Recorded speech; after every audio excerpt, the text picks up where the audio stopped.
दरम्यान रत्नागिरीतील विधानसभा जागांचा उद्धव ठाकरेंकडून आढावा घेतला जातोय। 3 जागांवरील उमेदवारीवर ठाकरेंनी जवळपास शिक्कामोर्तब केल्याचं कळतंय।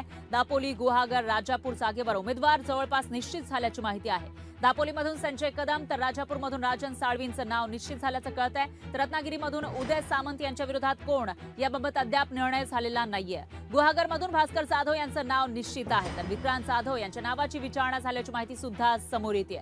त्यामुळे आता हा जो निर्णय झालेला आहे तो कधी जाहीर केला जातो अधिकृतपणे ते बघावं लागेल। दरम्यान रत्नागिरीमधील विधानसभा जागांचा उद्धव ठाकरेंनी आढावा घेतला आणि 3 जागांवरील उमेदवारीवर ठाकरेंनी शिक्कामोर्तब केल्याची माहिती सुद्धा समोर येते। यापैकी दापोली, गुहागर, राजापूर जागेवर उमेदवार जवळपास निश्चित असल्याचं म्हटलं जात आहे। दापोलीमधून संजय कदम, राजापूरमधून राजन साळवींचं नाव निश्चित आहे, तर रत्नागिरीमधून उदय सामंत यांच्या विरोधात कोण उतरवला जाणार शिवसेना युबीटी मधून निवडणुकीच्या रिंगणात याविषयी उत्सुकता आहे। तर गुहागरमधून भास्कर जाधव यांचं नाव निश्चित असल्याची माहिती समोर येते आणि विक्रांत जाधव यांच्या नावाची विचारणा झाल्याचंही कळतंय।